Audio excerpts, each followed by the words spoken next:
네, 오늘은요, 지금 현재 시간이, 보시면, 현재 시간이 몇 시지? 예, 여기 보세요. 3시 21분 55초, 10시 10월 23일 수요일 3시가 넘었습니다. 지금 새벽이에요. 이제 곧 5시간, 6시간 있으면은, 장이 시작할 텐데, 제가 오늘, 영상의 주제를요, 이렇게 한번 만들어 봤습니다.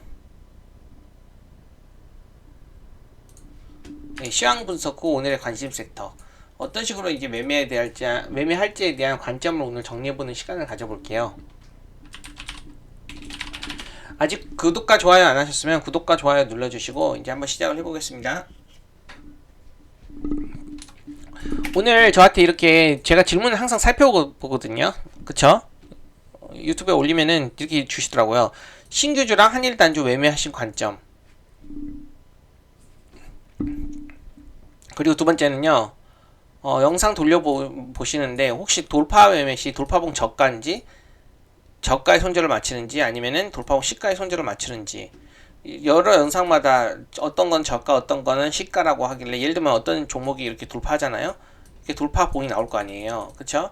그러면 이렇게 돌파봉이 나올 때 이 시가를 맞추는지 아니면 이 꼬리가 있다면 이 꼬리 저가를 맞추는지 그러니까 요걸 맞추는지 요걸 맞추는지 물어보는 거예요.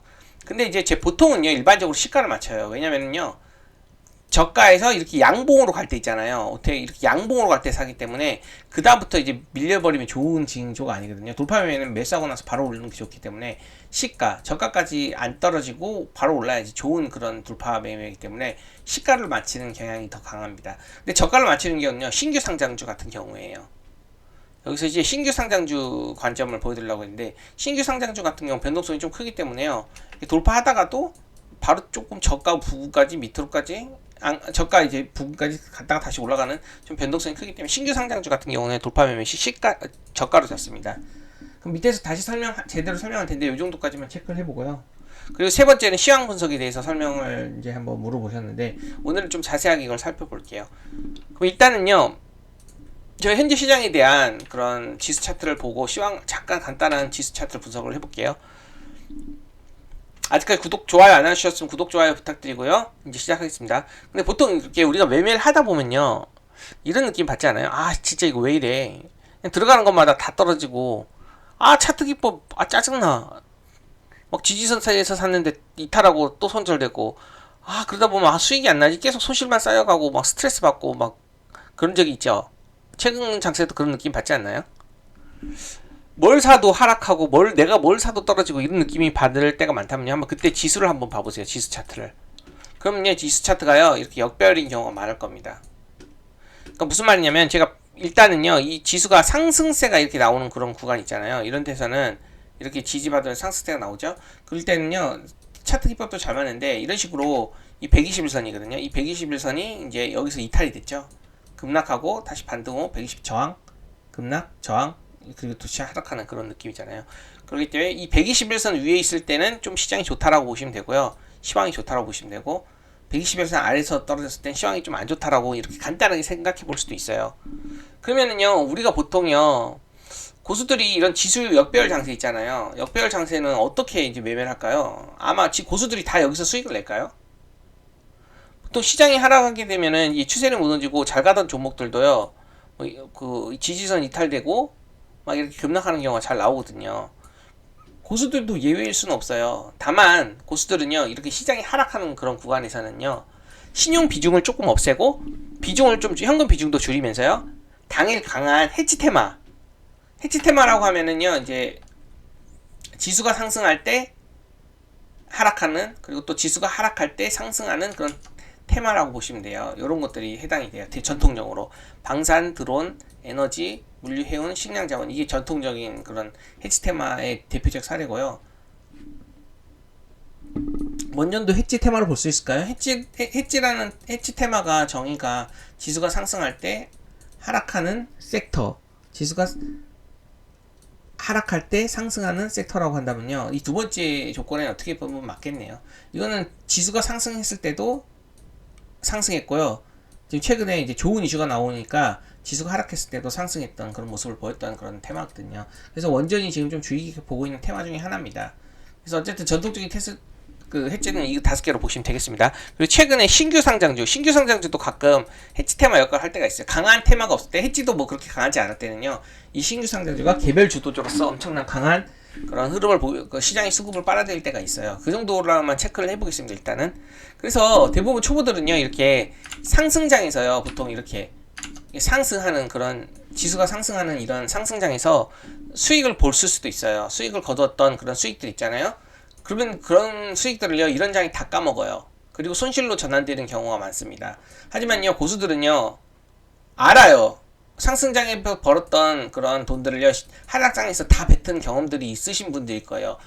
그러니까 뭐 모든 그런 뭐라고 해야 되지? 부침을 다 겪어봤던 사람들이기 때문에 고수들은요, 이제 하락장이 이렇게 온다고 오는 그런 모습이 나오면요, 비중을 좀 줄여요. 그리고 얻어맞더라도 작게 잃어가면서 시장이 좋아질 때까지 좀 보수적으로 매매를 하는 그런 경향이 강한 것 같아요. 그래서 사실 보통 이렇게 하락장에는요, 돈 벌기가 어려워요. 그래서 돈을 크게 잃지 않고 그냥 현상 유지만 하는 것만으로도 되게 중요하다고 할 수 있어요. 그래서 오늘은요, 하락장에서 최대한 손실을 최소화하면서 그나마 어떤 매매를 하면서 수익을 내거나 버텨야 할지 생각하는 시간을 갖도록 해보겠습니다.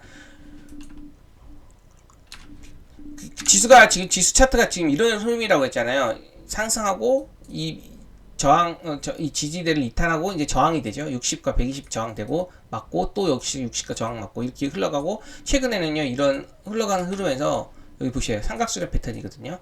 이 삼각수렴이 나오고 나서 방향이 위로 잡고 이렇게 60일선 탈환하면 괜찮은데, 탈환 못하고 나서 다시 하방으로 깔아버렸어요. 지수가 하락방으로 이탈이 됐다는 거예요. 이 조금 위험한 상황이거든요. 다시 전저점 테스트로 갈 수 있고요.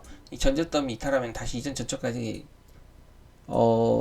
만약 이전 저점까지 이탈하면요, 그때는 좀 패닉 장세가 나올 수도 있는데, 어쨌든 지금 현재로서는요, 전저점까지 떨어질 가능성이 높은 그런 국면입니다. 그래서 약간 지금 시장을 조금 제가 봤을 때는요, 좀 하락세가 좀 강하지 않나 이렇게 보고 있는 거예요. 보통요, 이렇게 우리가 지수가 이렇게 정배열 상태일 때는요, 호재가 부각이 될 때 있잖아요. 호재가 부각일 때는요, 더 강하게 호재가 작용이 되면서 상승세를 이렇게 일으키거든요. 그리고 나서 이렇게 상승세가 견고한 상황에서는요, 보통 이렇게 악재가 나오더라도요, 일시적인 조정을 받고 오히려 그게 단기적인 악재가 매수 기회일 때가 많아요.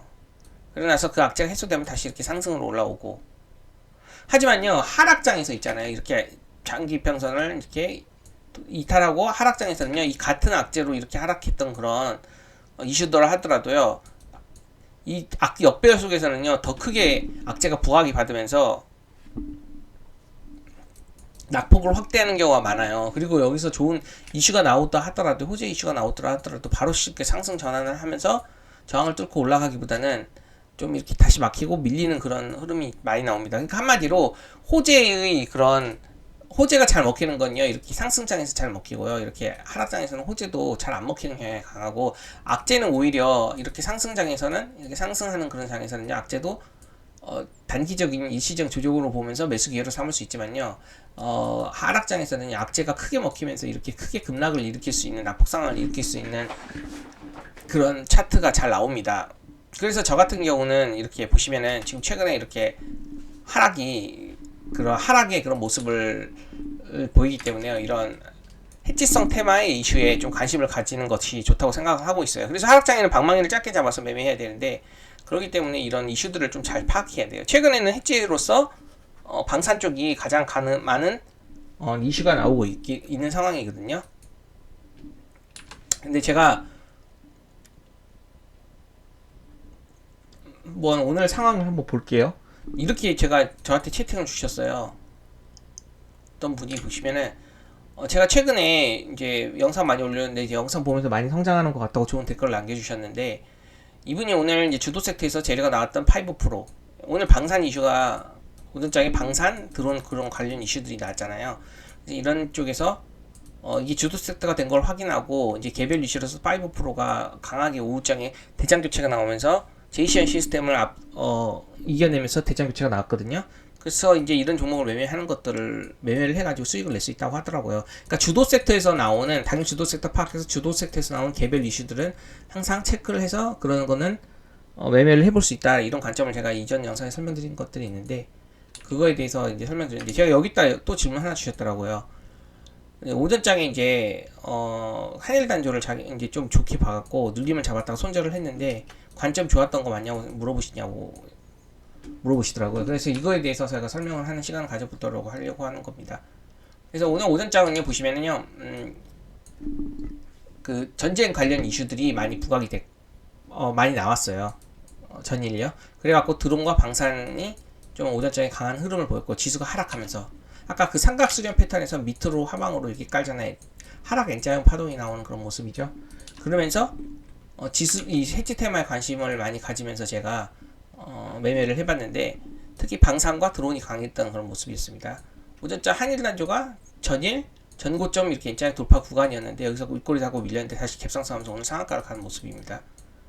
그리고 이제 스페코가 2등으로 오후장에 이제 상한가 하고 나서 후속으로 급등하는 그런 모습을 보였고 드론 관련주 장중에 이제 제이션이 1등이었다가요 오후장에는 5프로가 개별 이슈 부각이 되면서 강한 급등을 보면서 1등 교체가 나왔던 그런 모습이 나왔습니다. 그리고 이게 이제 해지 테마에서도 이슈가 있었던 거기 때문에 좀 더 강하게 수급이 들어왔던 것 같고 이 세 개는요 이슈가 그렇게 없었어요. 그냥 해지 테마성으로 좀 돈이 들어왔던 그런 경향이 강합니다. 그래서 매매를 했다면 여기가 가장 좋았다고 보실 수 있습니다. 원전 같은 경우는 최근에 좋은 이슈들이 많이 나오면서 지수가 상승하든 하락하든 상관없이 내 갈 길 가겠다 하면서 이렇게 강세 모습을 오전장에 보였던 그런 모습이 나왔습니다. G2파워가 개별적인 이슈가 나오면서 전일 우진 인텍이 1등이었는데 오늘은 G2파워가 좀 더 강한 모습을 보이고 근데 갭이 높아서 매매하기 쉽지가 않았었습니다. 전체적으로 이런 흐름이었고요. 그러면 오늘 제가 이제 매매하는 그런 관점들을 한번 보여드려 볼게요. 보시면 첫 번째로는요 셀비온입니다. 셀비온이 오전장에 이때 상한가를 가고 나서 이틀 조정받고 오늘 다시 한번 제가 이걸 왜 매매했냐면요 일단은 중심봉에서 지지받고 올라가는 그런 국면이었고 오전장에 강한 거래대금이 유입이 됐어요. 그쵸? 일본봉상 이렇게 강하게 디마크 고가 막히고 이렇게 돌파할 때 N자형 돌파죠. 여기서 수익을 취했어요. 일단 VI 못 가서 그러고 나서 VI 못 갔으니까 큰 슈팅 주고 밀린 게 아니니까 다시 한번 지지받고 이렇게 올라가리라 판단하고 이 디마크 고가가 이번엔 지지가 되리라 판단을 한 거죠. 그리고 나서 여기서 바로 올라갈 거라 생각했는데 좀 더 밀리고 나서 돈이 유입이 안 되길래 나중에 다시 반등 올 때 던져갖고 탈출을 하는 그런 약수익권으로 탈출을 했는데요. 바로 손절을 하지 않은 이유는요. 아까 말했잖아요. 지수가 하락할 때요. 신규 상장주가 해지 테마성으로 그쵸? 수급을 좀 빨아들이면서 상승할 수 있는 그런 힘이 항상 있었기 때문에 오늘도 제가 신규 상장 중에 셀비온이 오전장에 좀 더 거래대금이 크게 유입되길래 해지성으로 그런 매매를 했던 겁니다. 여기 보시면 이런 모습이 나오길래요. 이해되시죠? 그래서 다시 한번 부각을 받으면서 상승을 할 거라고 판단을 했는데 좀 더 생각보다 많이 밀리고 이렇게 반등했을 때는요 보수적으로 봅니다. 만약 여기서 그냥 VI 갔으면 좀 크게 봤을 수도 있어요. 이해되시죠? 그리고 두 번째는요 이제 SY 스틸텍 같은 경우는 제가 이제 평소 때 많이 설명드렸던 내용이니까 그냥 간단히 볼게요. 여기 보시면 재건 관련주 중에 가장 흐름이 좋았는데 이 돌파 나왔죠 여기요. 돌파 나오고 나서 다음날 음봉으로 조정을 받았는데 이 전고점을 이제 저항을 돌파하고 나서 지지가 되고 지지받고 다시 양은형 패턴으로 전고 돌파 나오는 그런 모습이었기 때문에 여기 보시면 전고 돌파가 5,500원이었거든요. 이 5,500원대를요 100억대 이상으로 뚫어버렸어요 장중에. 그쵸? 그럼 이거를 제가 기준봉으로 보고요. 이제 이 중심봉이라든지 이 중심 라인에서 다른 선과 겹칠 때 그때 지지 가능성이 크다고 판단을 하고 실제로 여기서 지지받고 이렇게 바로 추세 전환 돌릴 때 매수한 다음에요. 한 2~3% 짧게 던졌던 것 같습니다. 그리고 나서 지금 시간대에 BS 차트가 안 켜지더라고요. 그리고 나서 제가 다시 이제 이런 식으로 갈 거라고 판단을 했거든요. 그렇기 때문에 여기서 좀 밀렸을 때 사다가요. 여기 이탈을 해갖고 손절을 했습니다. 이해되시죠? 그러니까 만약에 물론 여기서 다시 떨어졌다가요. 오후장이 다시 한번 이렇게 돌파하면서 강하게 급등했지만요. 여기까지는 결과론적인 얘기고 여기서 대응을 해야 돼요. 여기서 많이 단기적으로 접근했으면 여기 이탈하면 잘라야 되기 때문에 잘라냈습니다. 재건 1등주로서 매매를 해봤던 거예요. 제가 좋아하는 차트거든요. 신고가 돌파 차트에 거래대금도 크게 유입되고 의미 있는 고가 돌파 한 번은 눌릴 거다. 한 번만 하고 말았어야 되는데 두 번 해갖고 두 번째는 여기 이탈해갖고 잘랐다 이렇게 보시면 되겠습니다. 두 번째 한강 1등주거든요. 이게 노벨 문학상 관련 1등주인데 장중에요 이렇게 강하게 돌파했었잖아요 최근에. 그러고 나서 이렇게 한번 외봉으로 그냥 물려 한 번도 반등이 안 나왔어요. 그건 좀 심하지 않아요? 보통 이렇게 외봉으로 밀리면 쌍봉으로 떨어지는데 한 번도 제대로 된 반등이 안 나오고 121선까지 출발할 때까지 밀린 거예요. 그러다가 오늘 강하게 유입이 되길래요. 이렇게 한강 관련주 1등주로 강하게 되길래요. 이제 돌파로 이제 디마크 고가 돌파, 의미 있는 맥점 돌파해서 공략했다가 짧게 청산하고 다시 한번 전일 고가 돌파하더라고요. 그때 이번엔 짧게 청산은 안 했는데요. 왜냐면 이 돌파되고 나서 아직 크게 상승이 안 왔다고 판단을 했거든요. 상승한 거에 비해요. 그래갖고 조금 더 보다가 물론 손절을 할 겁니다. 여기 이 정도까지 떨어졌으면 손절을 했었을 것 같아요. 근데 일단은 여기서 소액으로 들어갔기 때문에 지켜보다가 다시 한번 N자형 눌림 나오고 돌파 나오죠. 여기서도 짧게 던지지 않는 이유가 여기서 유입이 크게 매수가 유입이 되는 거. 근데 이 구간이 제가 말한 N자형 패턴이죠. 20억대로 들어왔는데 여기서 눌림을 해봤을 수도 있기는 하겠지만 어쨌든요. 여기 지지받고 이제 오전장 고가를 돌파받고 이제 지지받죠. 그 N자형으로. 그리고 여기서 다시 한번 크게 유입이 될 때 큰 슈팅이 나올 수 있다 판단을 해갖고 일단 지켜보다가 호가창 보니까 강하게 매수가 들어오더라고요. 그래갖고 좀 크게 봤던 겁니다. 5%? 6% 정도 여기까지 돌파되고 나서 여기서 멈칫하길래 던진 겁니다. 그리고 나서 이후에 보세요. 이제 여기 돌파되고 나서 이걸 이제 1파동으로 본 거죠. 그리고 나서 여기서 이제 21선 지지되고 21선이 아니라 20선. 일본 봉사 20선 그리고 오전장 고점이 돌파되고 지지가 되는 모습이죠. 제가 여기서 예측 매매는 잘 안 해요. 이 시간대는요. 11시잖아요. 여기서 막 눌림 여기서 저항을 돌파했으니까 여기서 지지될 거다라고 생각하고 여기서 막 분할로 걸어놓는 그런 매수는 안 합니다. 지정가 매수는 안 하고요. 여기 보시면요. 여기서 지지되고 바로 양봉으로 돌리죠. 그럼 저는 이렇게 갈 거라고 판단을 한 거예요. 이렇게. 그렇기 때문에 여기서 그냥 바로 추세 돌파봉이라고 하거든요. 이거를 돌파 직전에 나오는 양봉을 추세 돌파봉이라고 하는데 여기서 산 거예요. 이때는요. 제가 이제 여기 저가로 잡습니다. 바로. 저가랑 시가랑 별 차이가 안 날 때는요. 그냥 저가로 잡아요. 저가가 또 20선이기도 하잖아요. 짧게 잡는 거예요. 그래서 왜냐면 바로 올라가는 그런 파동이 잘 나오거든요. 이런 종목에서는. 그래서 여기서 2, 3% 정도 올라갔을 때 바로 던져온 겁니다. 여기서. 이해되시죠? 사고 나서 바로 가야 돼요. 그리고 여기서도 만약에 안 던졌잖아요. 그리고 나서 음봉으로 좀 나왔을 때 그냥 던졌잖아요. 여기 고가기 때문에. 근데 만약에 여기서 그냥 돌파됐죠? 그럼 좀 더 가져갔을 수도 있어서요. 여기서 그냥 바로 스트레이트로 이처럼 돌파됐으면 이렇게처럼.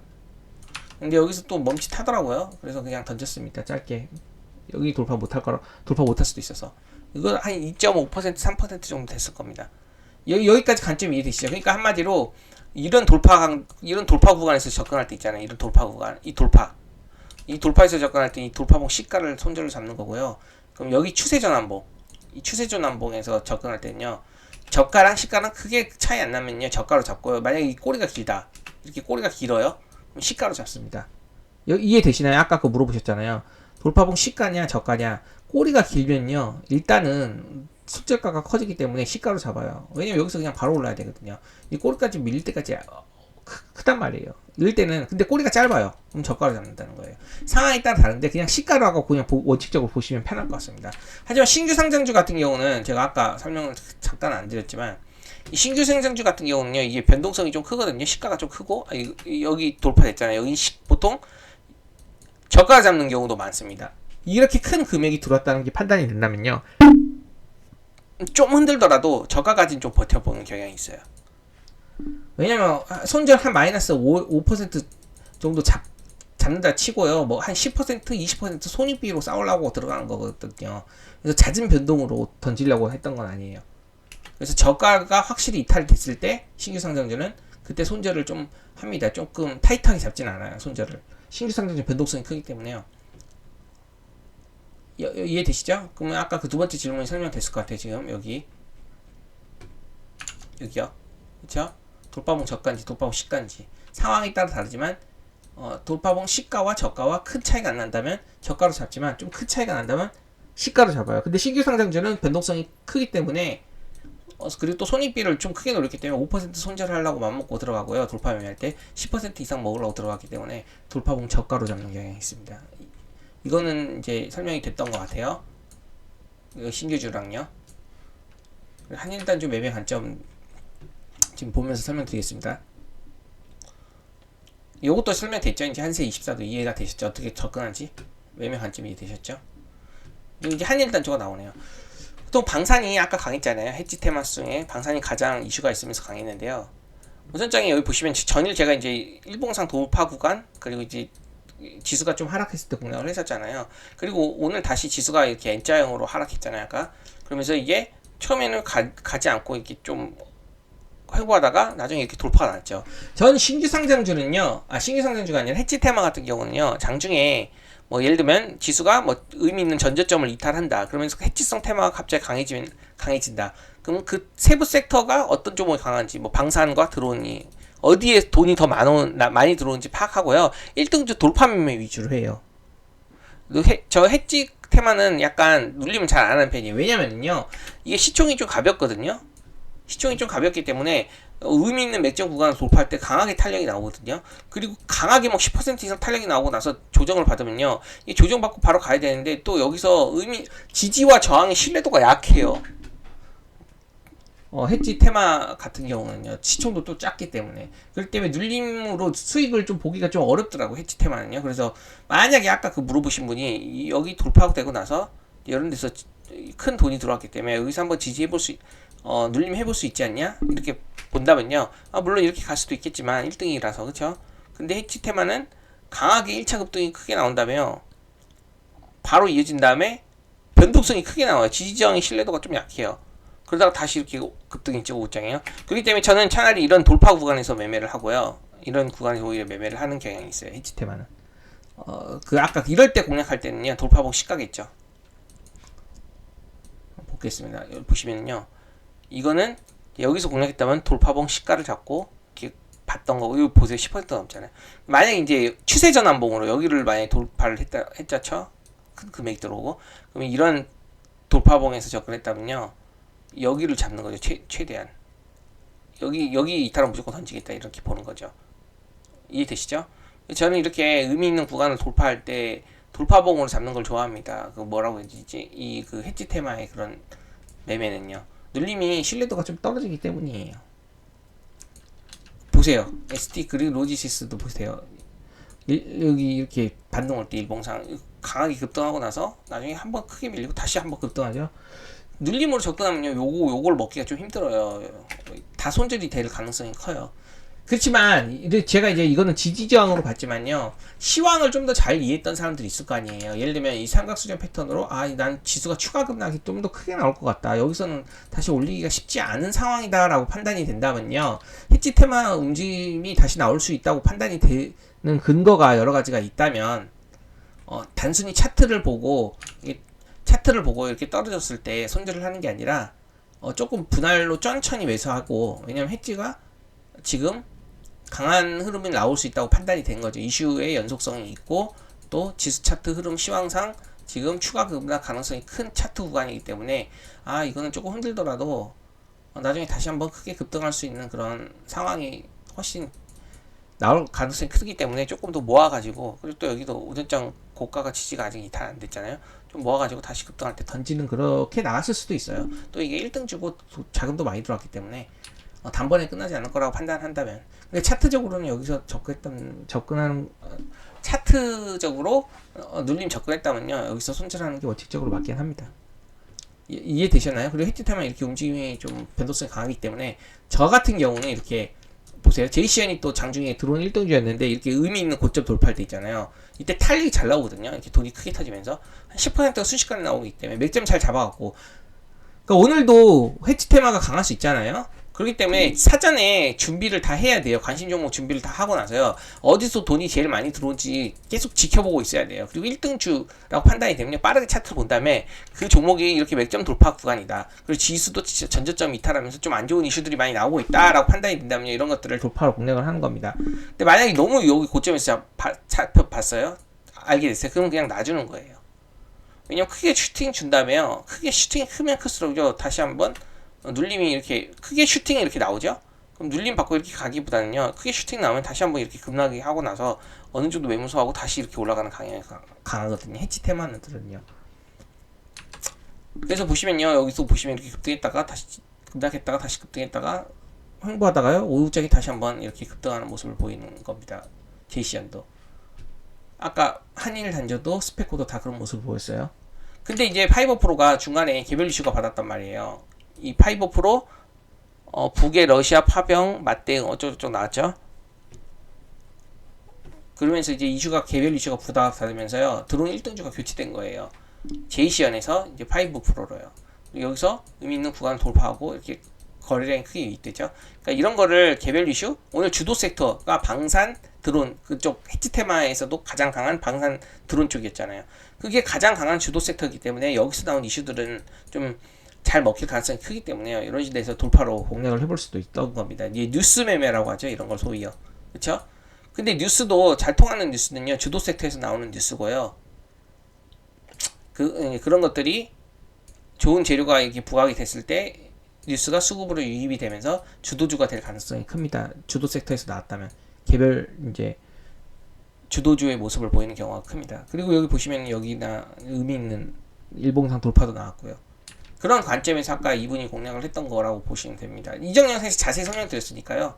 한번 살펴보세요. 주도 섹터에서 재료가 나왔던 5% 수익을 잘 냈다고 하잖아요. 이런 관점에서 공략을 했을 거예요. 아마 이제 제가 봤을 땐 여기서 공략하지 않았을까, 이 구간에서. 잘만 잡았으면 뭐 10% 이상이지만요. 뭐 돌파 구간에서 맥점에서 잘 잡으면요 좀 잘 가는 경향이 있어요. 이런 해치 테마 격들 테마들은 제가 일전에 좀 어떤 이슈가 부각이 받을 때 탄력 있게 급등하는 종목의 특징을 말했잖아요. 세력주라고. 세력주의 특성도 말했지만 제가 이제 다른 비유도 해서 설명드렸기 때문에 그 부분 있잖아요. 이게 약간 불을 이렇게 지피면요 빠르게 타올라오는 그런 경향이 강하거든요. 약간 그래서 이렇게 박스 아니 여기서 설명은 또 길어지기 때문에 여기까지 하겠습니다. 어쨌든 세력주기 때문에 이슈 부각받으면 강하게 탄력 있게 급등하는 경향이 강하다. 이 정도로만 체크해보고 돌파 매매로 접근을 해볼 수 있다는 겁니다. 그럼 마지막으로 디테일한 시황 분석법에 대해서 오늘은 제가 지금 시간이 25분 정도 됐는데요. 이거 다음 시간에 다루는 게 나을 것 같아요. 근데 어떻게 다음 시간에 다룰지에 대한 그 인트로만 설명을 하고 지나가 볼게요. 우리가 시장의 방향성을 알기 위해서는 국내 시장뿐만 아니라 해외 시장도 중요하거든요. 근데 해외 시장을 잘 파악하기 위해서는요. 앞으로 이제 제가 설명한 10가지 지표를 확실하게 알고 가는 것이 중요합니다. 설명해 볼게요. 그러니까 주식 시장 시황을 잘 파악하기 위해서 알아야 할 10가지 핵심 지표, 그에 대한 해석에 대한 그런 공부인데요. 일단 뭘 중요하시 생각하냐면요. 우리나라 선물 지수, 지수 차트. 그러니까 지금 지수 차트의 위치와 업종 대표주 등 대형주의 위치, 이건 제가 일전에 지수 차트를 설명드리고 이거와 업종 대표주, 2차전지, 반도체, 그리고 제약바이오 이런 것들을 보여드렸잖아요. 그리고 그 중에 상대 강도가 높은 게 제약바이오였고요. 그 중에 대표주가 뭐였어요? 뭐 여러 가지 있었잖아요. 유한양이라든지 그런 대형주들이 어떻게 지금 차트상 위치해 있는지 이런 것들을 파악하는 거예요. 그리고 실제로 이런 것들이 이제 외국인 기관 수급이 어떤 식으로 들어오는지도 파악을 하는 거고요. 이것만 볼 수도 있잖아요. 그지만 이런 것들이 전체적으로 왜 이런 주도주로서의 흐름을 보였는지, 그리고 이런 차트상의 위치를 보였는지를 이해하기 위해서는요, 이 10가지를 공부를 해야 되거든요. 그게 뭐냐면은, 첫 번째가 경기선행 지수예요. 그리고 이제 두 번째가 국제수지. 그리고 이제 세 번째가 금리 물가. 이건 뭐냐면 미국, 이거 되게 많이 들어봤잖아요. FOMC 미국 연준의 금리 결정. 그쵸? 금리를 낮추냐 올리냐 이런 것들. 왜냐면 이제 미국의 그런 금리 결정으로 인해서 세계의 그런 금리 향방이 결정되기 때문이에요. 이제 미국 시장에 의해서. 그렇기 때문에 미국 시장의 금리는 항상 주의 깊게 지켜봐야 되는 거죠. 그리고 미국의 경제 지표, 뭐 CPI, 소비자 물가 지수, 뭐 고용 등, 뭐 이런 거 있잖아요. 고용 지표 그런 것들, 실업 지표 이런 것들, 이런 거 발표 결과를 보고 그 지표가 어떤 상태, 어떻게 이제 발표되고 그 지표가 의미하는 게 뭔지 이런 것들을 이해할 필요가 있다는 거죠. 그리고 이제 네 번째로는요, 원자재. 그 중에서도 이제 석유, 최근에 석유 보시면 유가가 상승하면 상승하는 이유, 하락하면 하락하는 이유, 이제 에너지 관련주죠. 석유, 그리고 또 천연가스, 그쵸? 그리고 금, 구리, 요 정도까지는 체크를 해봐야 돼요. 우리나라 시장과 또 많이 연결되기 때문에. 그리고 이제 다섯 번째가 환율입니다. 원달러 환율과 달러 인덱스. 그리고 여섯 번째가 채권, 미국 10년 국채 금리 채권 수익률. 그리고 일곱 번째가 해외 지수. 지금 다 살펴보기 시간이 오래 걸리니까 나중에 자세히 살펴볼게요. 다음 시간에요. 나스닥, 다우, 그리고 중국, 홍콩 연결 선물 지수 차트. 미국과 중국 시황이죠. 이 어떻게 보면은. 왜냐면 이 미국의 그런 해외 지수들을 봐야지만이, 해외의 지수들을 봐야지 우리나라 시장이 어떻게 앞으로 흘러갈지 파악할 수 있다는 겁니다. 지금 현재 시간 미국 선물 지수는요, 이렇게 움직이고 있거든요. 나스닥 지수는 지금 반등이 나오는 거고요. S&P 500 지수 선물은요. 지금 약간 보합권이네요. 이게 이제 한국 시간 기준으로 지금 시간이거든요.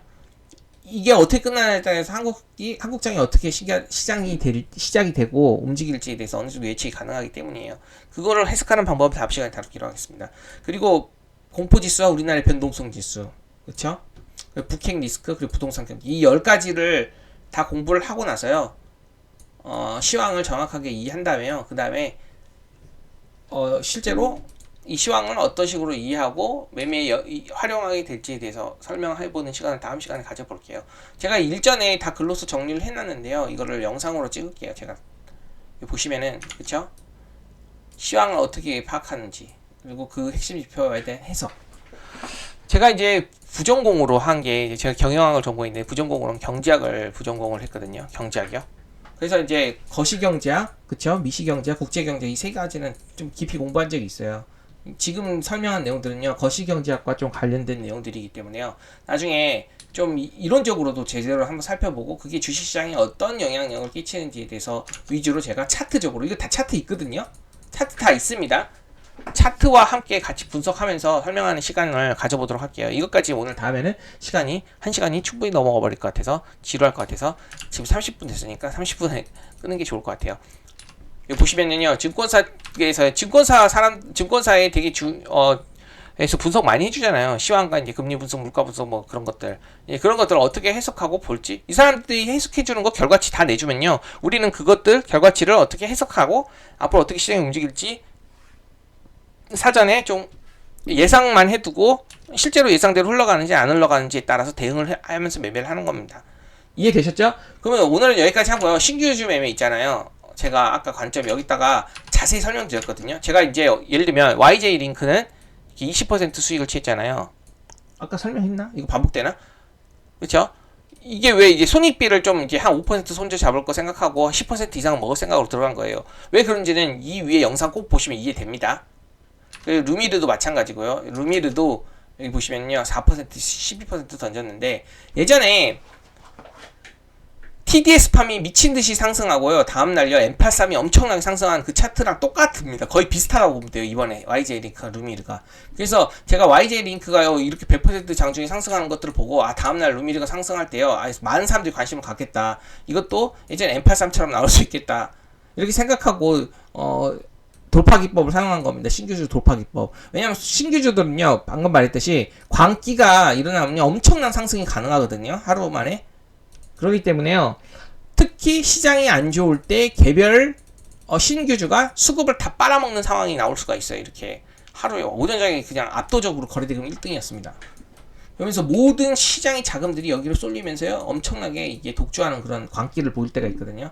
그래서 이 관점에서 20% 이것도 10% 정도, 15%까지 던졌었던 겁니다. 이해되시죠? 이때는 시가가 아니라 이 돌파봉에 이 돌파봉 있잖아요. 이 돌파봉에 저가를 좀 잡는 게 좋아요. 이 돌파봉이 짧아 보이지만 좀 길거든요. 이게 이 꼬리가요. 왜냐면 변동성이 크기 때문에. 손익비를 크게 잡는 대신에요, 좀 손절가도 타이트하지 않고 약간 널널하게, 그 돌파봉 자체가 변동성이 크기 때문에 좀 널널하게 잡는 겁니다. 여기까지가 다 이해가 되셨어요? 이거 질문했죠? 질문에 대한 답변 드렸고, 두 번째로 시황 분석편 아까 10가지 그거 자세히 살펴볼게요. 오늘 하기에는 시간이 너무 오래 걸리니까. 그리고 이제 이것도 답변 드렸고, 그죠?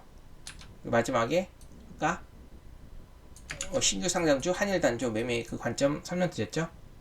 이렇게 돌파하는 타점에서 주로 이제 해치 테마는 가벼우니까 돌파 위주로 한다. 그렇죠? 이렇게 설명드렸습니다.